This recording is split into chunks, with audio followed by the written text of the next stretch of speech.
let's talk about it. Tinfoil hat talk, number one. What if I told you we're watching the Roman Empire all over again? And I know you've had people say that before, but let's do some parallels. So, the darkest crimes in America, the trafficking rings we're learning about, the island scandals, the elite retreats, aren't modern at all. Rome did it, and they did it first. This is probably going to get a little bit uncomfortable because we're going to talk about some serious things.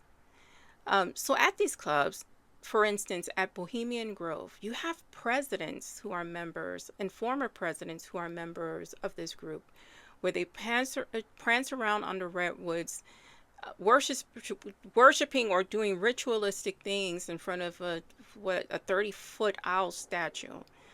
There's rumors of children, human safaris, blood sacrifices going on at these retreats because there have been survivors, and those survivors are seemingly silenced. Now, bankers and prime ministers vanish into Bilderberg, where they hold conference and talk about things that haven't happened yet, somehow forecasting what's going to happen. You have billionaires rewriting global policy.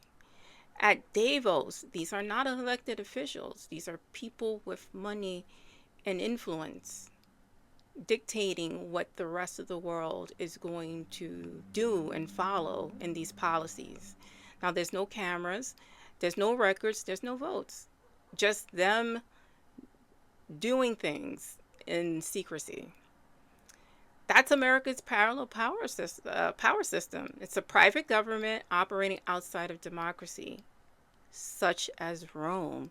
Back then, senators, priests, emperors held secret banquets, private cult gatherings, and mentorship circles where they discussed politics and policies under ritual, and sexual access to children and women were blended into this power play, power meetings.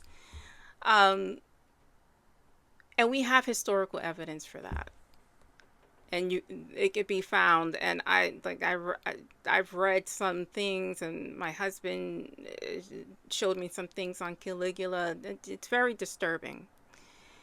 Now, Norfolk Island was an elite child abuse ring in Michigan, where, under the guise of a nonprofit, elites abuse children, boys specifically, under like a Boy Scouts umbrella.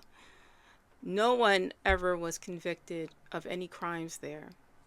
Oakland County murders, unsolved cases tied to protected suspects happened. 4 victims were killed in some type of ritualistic manner.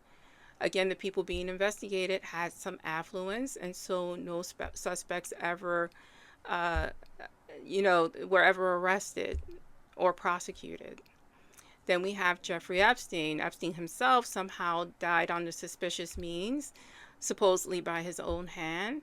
You have Ghislaine Maxwell sitting in a minimum security prison, possibly getting away with everything with a presidential pardon.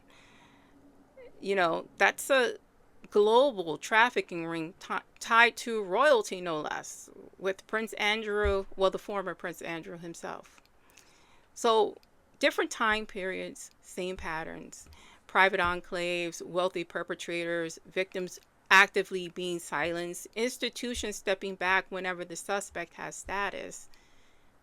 We see from Marjorie Taylor Greene, there's teasers on her 60 Minutes interview where she said the president himself told her people will get hurt.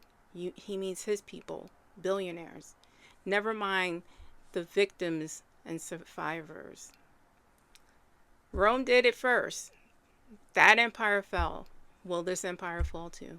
Let me know your thoughts.